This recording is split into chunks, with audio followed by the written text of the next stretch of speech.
വീണ്ടും ചക്രവാത ചുഴി കേരളത്തിലും മാഹിയിലും ശക്തമോ അതിശക്തമോ ആയ മഴയ്ക്ക് സാധ്യത. വടക്കൻ ആൻഡമാൻ കടലിനും അതിൻ്റെ സമീപ പ്രദേശങ്ങൾക്കും മുകളിലായി ചക്രവാത ചുഴി നിലനിൽക്കുന്നു. തീരദേശ ആന്ധ്രാപ്രദേശത്തിന് മുകളിലായും ചക്രവാത ചുഴി നിലനിൽക്കുന്നു.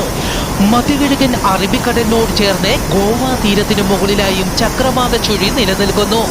കേരളത്തിൽ അതിശക്തമായ മഴയ്ക്ക് സാധ്യതയുള്ളതിനാൽ ഇന്ന് തിരുവനന്തപുരം, കൊല്ലം, പത്തനംതിട്ട, ആലപ്പുഴ, കോട്ടയം, ഇടുക്കി, എറണാകുളം, തൃശൂർ ജില്ലകളിലും ജൂൺ 5-ാം തീയതി എറണാകുളം, തൃശൂർ, പാലക്കാട്, മലപ്പുറം, കോഴിക്കോട്, വയനാട്, കണ്ണൂർ, കാസർഗോഡ് ജില്ലകളിലും ജൂൺ 6-ാം തീയതി പത്തനംതിട്ട, കോട്ടയം, ഇടുക്കി, എറണാകുളം, തൃശൂർ, പാലക്കാട്, മലപ്പുറം, കോഴിക്കോട്, വയനാട്, കണ്ണൂർ, കാസർഗോഡ് ജില്ലകളിലും കേന്ദ്ര കാലാവസ്ഥാ വകുപ്പ് ഓറഞ്ച് അലർട്ട് പ്രഖ്യാപിച്ചു.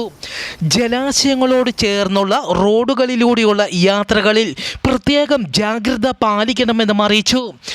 ജപ്പാനിൽ ശക്തമായ ഉഷ്ണമേഖല കൊടുങ്കാറ്റ് മൂലം 100,000-ഓളം ജനങ്ങളെ സുരക്ഷിത കേന്ദ്രങ്ങളിലേക്ക് മാറ്റിപ്പാർപ്പിച്ചു.